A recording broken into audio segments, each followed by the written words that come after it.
Have you ever pondered the true essence of prayer in your daily life? It's more than a mere routine or religious obligation. Prayer is a profound conversation with the divine, a quiet moment where we lay our hearts bare before God. It's our direct line to the Almighty, where we seek guidance for our path, express our deepest gratitude, and find solace in times of turmoil. Prayer is not just about asking, it's also about listening, about opening our hearts to the divine wisdom that God imparts. It's about acknowledging our dependence on Him and recognizing His sovereignty in our lives. We're reminded that we are not alone, and that a loving God walks with us every step of the way. Prayer is a powerful tool for spiritual growth, a connection that brings us closer to God. And there's no better illustration of this than the Lord's Prayer. Prayer is a spiritual bond that brings us closer to God, and the Lord's Prayer is a perfect example of this. When we recite the Lord's Prayer, do we understand the profound meanings behind each line? Let's take a closer look at the first two lines. Our Father in heaven, hallowed be your name, is more than just a greeting.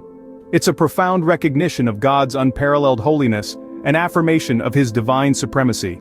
We're acknowledging that He is our Father, not just in a familial sense, but in a divine, spiritual sense. His name is hallowed, set apart, sanctified.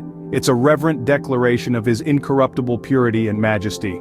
Following this, your kingdom come, your will be done, on earth as it is in heaven, is a humble submission to God's will.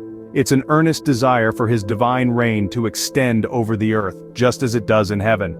We're expressing our longing for a world governed by His justice, love, and peace. These lines show our respect for God's divinity and our surrender to His will. Continuing our exploration of the Lord's Prayer, let's delve deeper into the next two lines.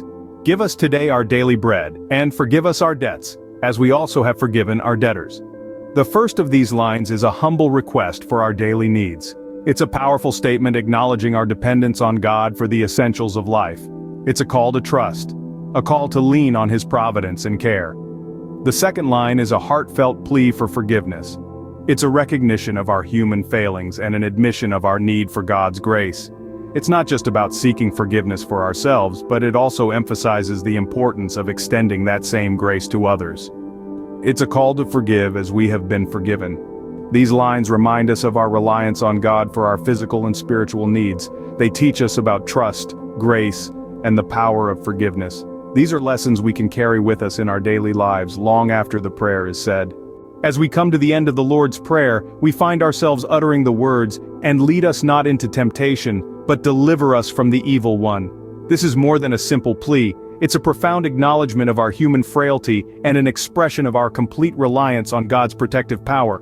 In essence, we're asking God to guide us away from the snares of temptation, recognizing that, on our own, we're not always strong enough to resist. We're also calling upon God to deliver us from the clutches of evil, reinforcing our belief that He is the ultimate source of deliverance. This is a powerful statement of trust in God's ability to safeguard us from harm. It's a testament to our faith in His unwavering presence even in the face of adversity.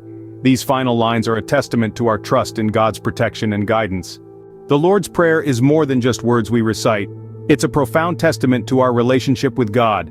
Each line carries a powerful message, a testament of respect, surrender, dependence, need for grace, and trust. When we say, "Our Father in heaven," we acknowledge God's sovereignty, recognizing His divine authority. "Hallowed be your name" expresses our deep respect for His holiness. "Your kingdom come, your will be done" is a surrender to His perfect plan. "Give us this day our daily bread" is an admission of our dependence on God for our needs, while "forgive us our debts" exposes our need for His grace and mercy. And when we say, "Lead us not into temptation but deliver us from evil," we are expressing our trust in His guidance and protection. In essence, the Lord's Prayer is a blueprint for our daily communication with God, a constant reminder of our relationship with the divine.